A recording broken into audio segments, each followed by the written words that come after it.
Иду по коридору. Кыргызский национальный театр драмы имени Абдумамунова — настоящий храм искусства.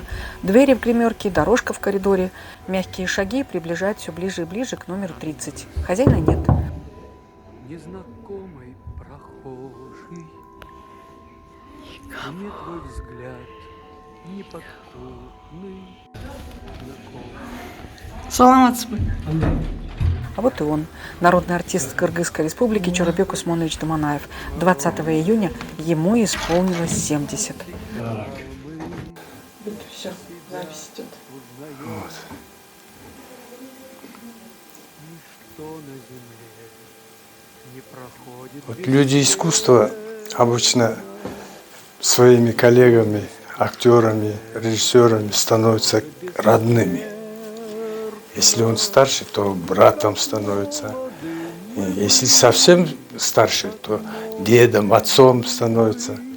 Женщины апа, еже, вот так вот мы называем здесь в театре. И никогда по имени, отчеству не называем.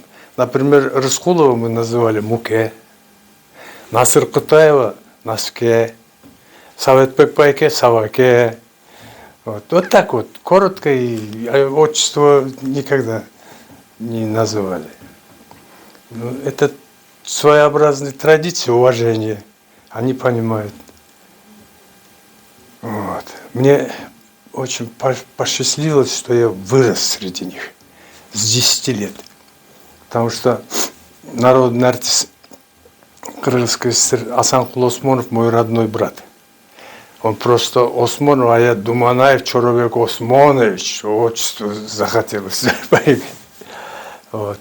И мы жили во дворе этого драмтеатра. Тогда драмтеатр был во дворе музея Фрунзе.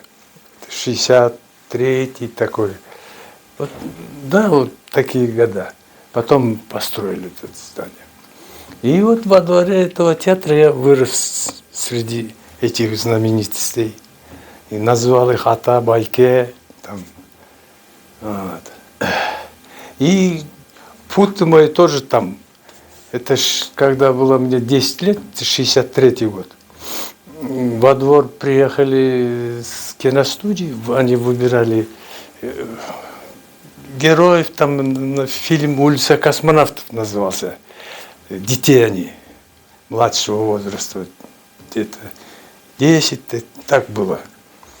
И на главную роль тогда снялся народный артист оперы и балета, артист балета Арстан Ирсалиев, покойный.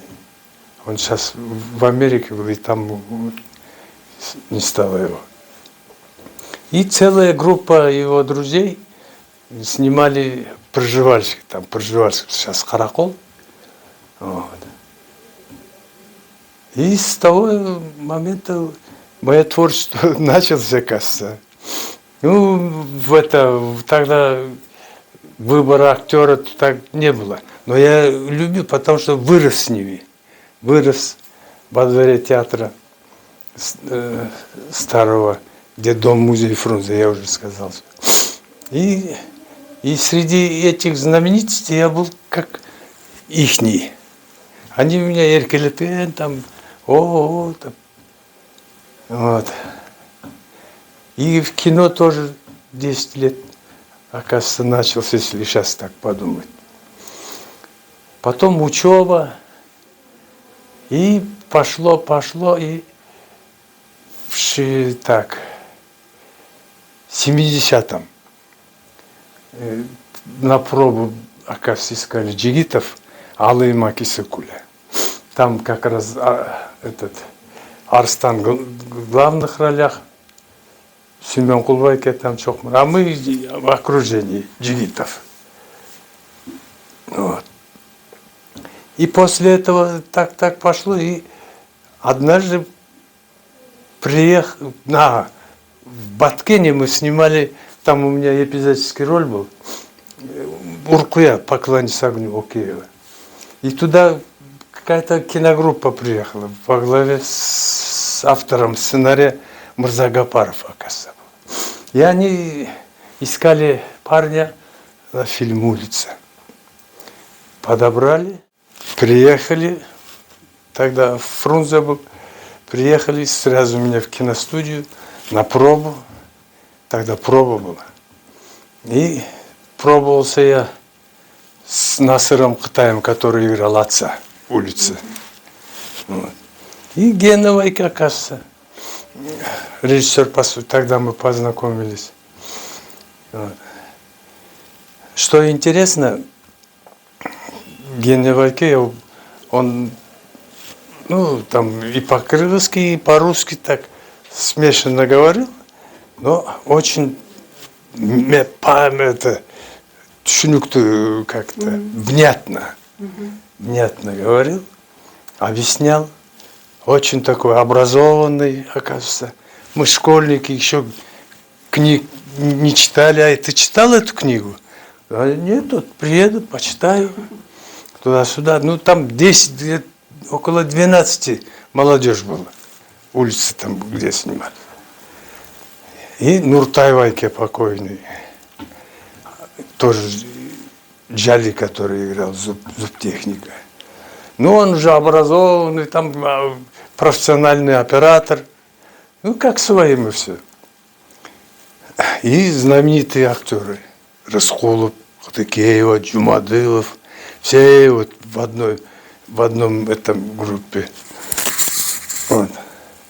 И что интересно, метод Гена Вайке очень прост. Раз объяснит и скажет мотор. И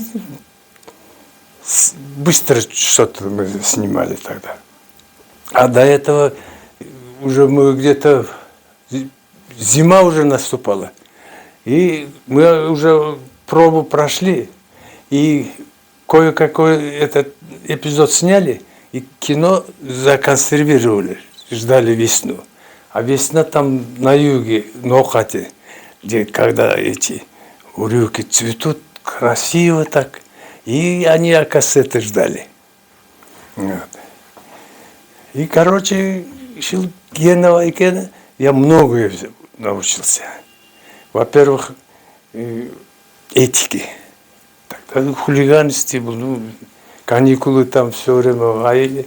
А Гена Вайке такой культурный, вы же заметили, начитанный, образованный, еще рисует хорошо. Со всей стороны он какой-то примерный человек был. Вот. И простой, и в то же время очень грамотный. Тогда он уже, оказывается, писал, сценарии писал, книгу там писал. И, в общем, сейчас я понял, какой он был человек. То есть, какой есть он человек. Грамотный, умный, начитанный. Вот. И примерный. Всем пример. Я одевался и по одежде, по этой, по этой. Он по-современному все у него было. И умно. Вот. В творчестве открыл он меня. Я могу смело сказать. Вот. Его школой, его этим. И школой чего было?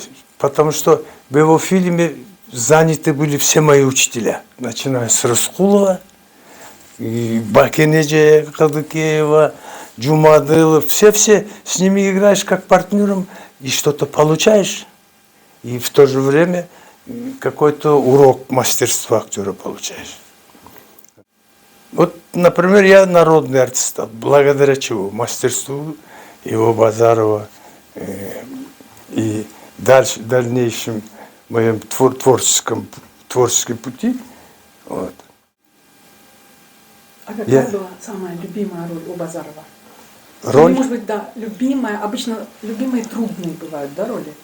Чем труднее роль, тем любимее, наверное. Ну, на улице мы трудностей не испытывали, потому что мы играли сами себя. Тот возраст, тот этот. Немножко трудно было, когда в фильме «Канбек». Тогда я молодой был, и Байманап там, Карабек Датха. И время другое было, историческое время.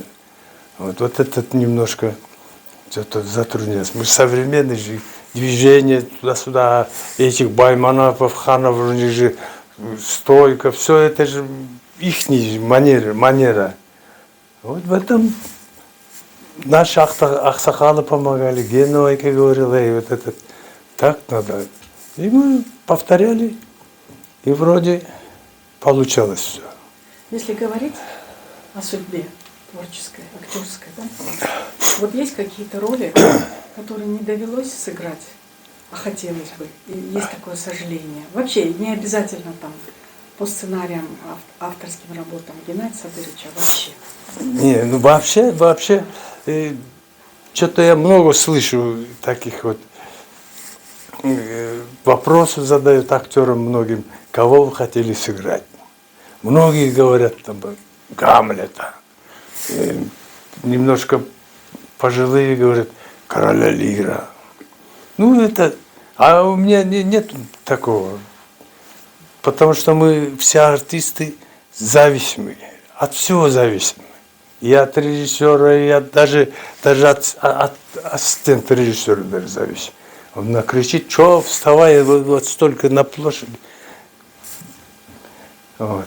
Поэтому какой попадется бахтанган гордит там. Вот. Ну, я не жалуюсь.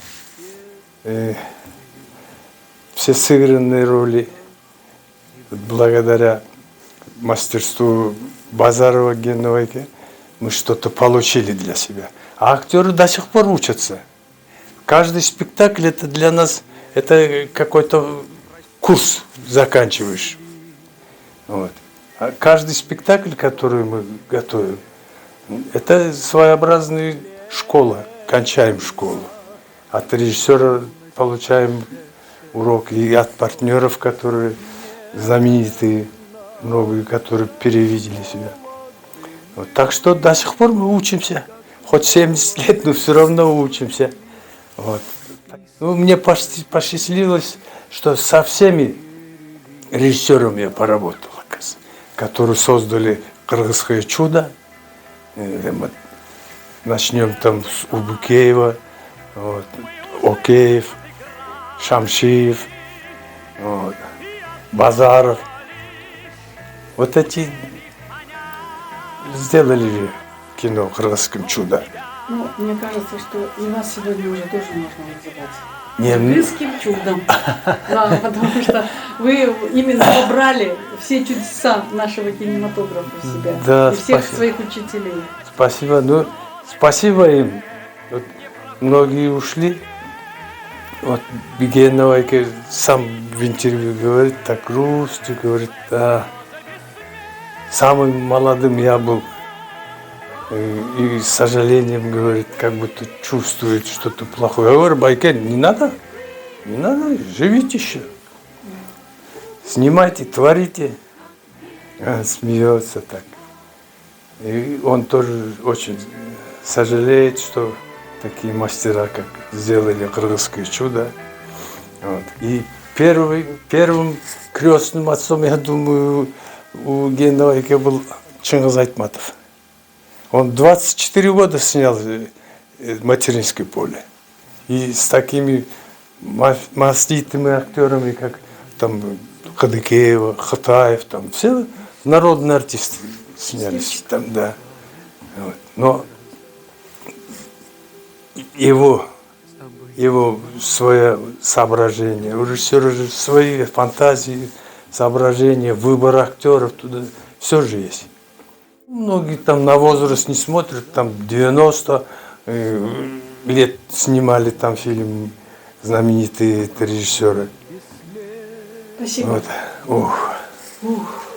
Юность уже. Разговор можно было продолжать и продолжать, но артист поспешил на сцену.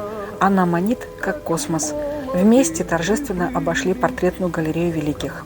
Слава и почет вам, уважаемые! Уке, Совет Пекпайки, Наске. Как верили в себя.